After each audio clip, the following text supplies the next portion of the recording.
সবচেয়ে বেশি কষ্ট হয় মনের ভিতরে কখন জানো?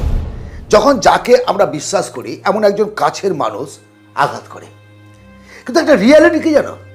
তোমাকে কখনো কোনো বাইরের মানুষ অপমান করতে আসবে না, তোমার সঙ্গে কোনো বেইমানি করতে আসবে না, তোমাকে কোনোভাবে সমালোচনা করতে আসবে না, কারণ তার সঙ্গে তোমার কোনো পরিচিতি নেই, লেনদেন নেই। যা কিছু আজও পর্যন্ত ঘটেছে আমাদের সঙ্গে, তোমার সঙ্গে, আমি কল্পনা করো কোনো বাইরের মানুষ কি তোমাকে কখনো অপমান করেছে? কোনো কারণবশত না, হিংসা করেছে না, যা করেছে যা যা কিছু তোমার সঙ্গে হয়েছে, তোমার আত্মীয় স্বজন, তোমার বন্ধু বান্ধব, তোমার রিলেটিভ, তোমার কাছের মানুষ, তোমার কর্মচারী, তোমার অফিসের কোনো বস, সমস্তগুলো কিন্তু নিজের লোক। নিজের লোক। যে সমস্ত রাজনৈতিক নেতাদের বা যে সমস্ত ধর্মীয় নেতাদের আজও পর্যন্ত হত্যা করা হয়েছে, কে করেছে হত্যা? পাবলিক, সাধারণ মানুষ, তার বডিগার্ড, তার কাছের কেউ, বিশ্বস্ত কেউ, পিএ। এটা জগতের রিয়ালিটি, এটা তোমার আমার কোনো ব্যাপার না, এটাই ঘটবে। রাবণের সঙ্গে বিভীষণ যদি বেইমানি না করতো তাহলে রাম অত দ্রুত সফলতা পেত না। বাংলা, বিহার, উড়িষ্যার নবাব সিরাজউদ্দৌলা, তার পরাজয়ের মূল কারণ কি? বিশ্বাসঘাতকতা। কে করেছিল বিশ্বাসঘাতকতা? কে করেছিল? নবীজির সঙ্গে বিশ্বাসঘাতকতা কে করেছিল? এগুলো হচ্ছে বাস্তবতা। বাড়ির পরিবারের জন্য 12 বছর বনবাসে যেতে হয়েছে রামচন্দ্রকে। পঞ্চপাণ্ডবকে রাস্তায় রাস্তায় ঘুরে বেড়াতে হয়েছে তার আত্মীয় স্বজনদের জন্য। এটা পৃথিবীর ইতিহাসের গল্প। সুতরাং তোমার আত্মীয় স্বজন, তোমার বন্ধু বান্ধব কেউ তোমাকে অপমান করলো আর তুমি দুমড়ে মুচড়ে ভেঙে পড়লে যে আমার কেউ নেই। আরে বাবা, কেউ নেই, কেউ নেই এই দুনিয়াতে, তোমার কেউ নেই, একমাত্র তুমি ইউনিক। আর সেই কারণে সৃষ্টিকর্তা বলেছেন যে তুমি নিজেকে কখনো ছোট ভাববে না, কারণ তোমার মধ্যে যে পাওয়ার সেটা অন্যের মধ্যে নেই। তুমি তোমার পাওয়ারটাকে চিনতে পারছো না, পাওয়ার স্টেশনটাকে তুমি বুঝতে পারছো না। যখনই বুঝে যাবে তখন নিজেকে মেলে ধরতে পারবে, প্রকাশ করতে পারবে। আজ থেকে কেউ কোনোভাবে অপমান করলে, তোমার পেছনে লাগলে, হ্যাঁ নিজেকে গুটিয়ে রাখো, নিজেকে সাবধানে রাখো, কিন্তু তাদের পাত্তা দেবে না, একেবারে পাত্তা দেবে না। তুমি হাসো, মৃদু হাসো, এবং তোমার ফলাফল, তোমার রেজাল্ট তাদের চোখের সামনে যেন ভেসে ওঠে। আর 10টা মানুষের মতো তুমিও যদি সেইভাবেই চলতে থাকো ভিড়ের মধ্যে হারিয়ে যাবে।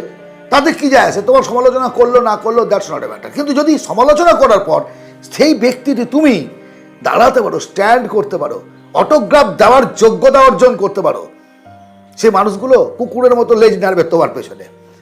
বলো, তুমি বলো এটা ঠিক না ভুল? তুমি দেখো, তোমার জ্ঞান বুদ্ধি বিবেকটাকে অ্যাপ্লাই করো, তুমি দেখো। সুতরাং উল্টো পাল্টা চিন্তা ভাবনা বন্ধ করো, আজ থেকে নিজের কাজে মন দাও। নিজের কাজে মানে তুমি যে জিনিসটা জানো। আরে প্যাশন, প্রফেশন দুটো শব্দ তো। যদি তোমার প্যাশনটাকে তুমি প্রফেশন করতে পারো, ভালো কথা। আর নাহলে নতুন একটা প্রফেশন খুঁজে নিয়ে সেটাকে প্যাশনে পরিণত করো, ভালোবাসার কাজ। এটাকে বলছে নিজের কাজে মন দেওয়া। যা কিছু করছো, তুমি শিক্ষকতা করতে চাও বা তুমি একটা স্টুডেন্ট, তুমি বিজনেস করছো, সেই কাজের প্রতি মন দাও। আর উদ্দেশ্য রাখো টাকা ইনকাম করা, সৎ পথে, অবশ্যই সৎ পথে। টাকা ছাড়া জীবন ফাঁকা, এটা যেন রাখবে তিনি। যারা নেই টাকা তার একেবারে জীবনটা ফাঁকা। এই রুলসটাকে তোমাকে বিশ্বাস করতে হবে। বাস, কে কি বললো শুনবে না, নিজের কাজ মন দিয়ে করবে আর টাকা ইনকামের প্রতি মত দেবে। সৎ পথে বলেছি কিন্তু, সৎ পথে, বেশি কিছু বলার দরকার নেই। নিজের লাইফ পরিবর্তন করতে হবে নিজেকেই। তোমার জন্য কেউ পরিশ্রম করবে না, কেউ পরিশ্রম করবে না।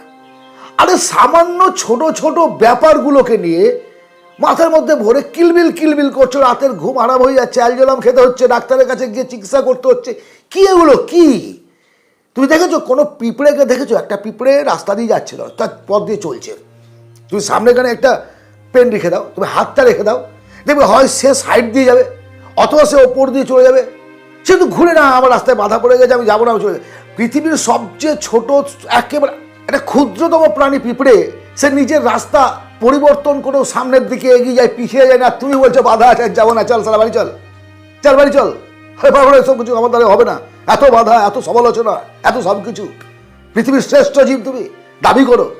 মানুষ হচ্ছে উন্নত মস্তিষ্কের জীব, আজ কাল পরশু নিয়ে ভাবতে পারে, তারপর নিজেকে ফেলিওর ভাবছো না। আজ থেকে নয়, সব কিছু তোবা করে দাও যে আজ থেকে আমি ধাপে ধাপে সামনের দিকে এগিয়ে যাব। আমার সামনে কে দাঁড়ালো তো আমার দেখে লাভ নাই। আমি শুধু আমাকে চিনবো এবং আমার জন্য আমি কাজ করব, তাহলে দেখবো 10-এর কাজ হয়ে গেছে, তাহলে 10-এর কাজ হয়ে যাবে। ধন্যবাদ, ভালো থেকো। ভালো লাগলে অবশ্যই একটা লাইক করো, সাবস্ক্রাইব করো, শেয়ার করো চ্যানেলটিকে, সঙ্গে থাকো, কারণ এই ধরনের ভিডিও আমরা প্রায়শই আনতে থাকি। দেখা হবে অন্য ভিডিওতে। নমস্কার।